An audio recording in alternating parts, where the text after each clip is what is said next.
This next video will show you the tractor settings and clearing error codes, and then also clearing your work hours on the C1000 on the track tractors and articulated tractors. So what I want to do first is I want to select, right now you can see I'm on my tractor icons, tractor windows. I want to select the bottom icon, push in on my encoder, and the three icons that I want to run through is the wrench, the error codes, and then also the track tension. So this is going to give you data on the tractor. So I'm going to go ahead and hit my wrench. In your wrench is your tractor settings. I'm going to hit my yellow icon that corresponds. In here you can see your backlighting. So this is the lighting of this display for the daytime and nighttime. So this will let you set the two different backlighting for this display. You have your implement width, so you always want to correspond that with the implement width of the implement you're pulling, so your fuel data is correct. You also have a slip alarm, so you can set that at about 5 to 6%, so it'll warn you if you are over your desired slip percent. And then you also have your radar, so that'll turn your radar on or off. Okay, you always want to make sure that's on. Now on the right side here, you can see different icons. So this is going to be your calibrations.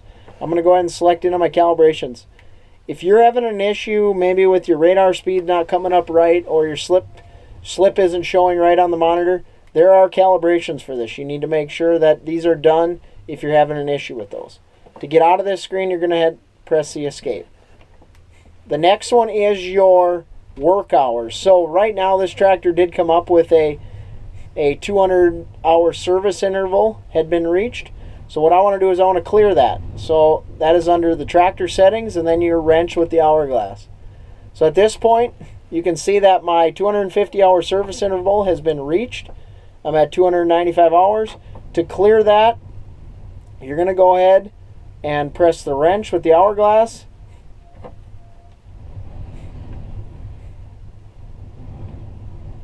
And then you're going to go ahead and hit reset.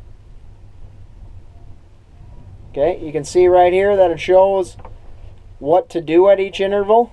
Okay, I'm going to go ahead and hit reset here. Now you can see that it changes to my 250 hours. I'm going to go ahead and hit escape. Now you can see that I have all my hours left to my next service due has been reset, and your warnings won't come up anymore. I'm going to go ahead and hit escape. All right.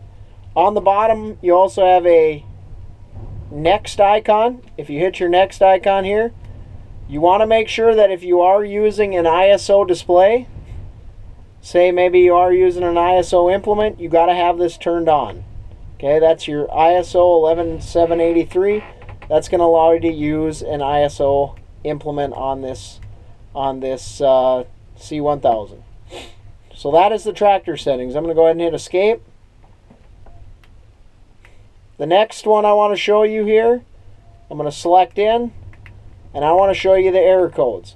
So right here, this is just going to be your active error codes. You see I don't have any active error codes here. If you had some stored error codes, that's going to be this STR. If I hit my stored, you can see what is stored under there. But the most important are the active. Okay, so that is my active error codes.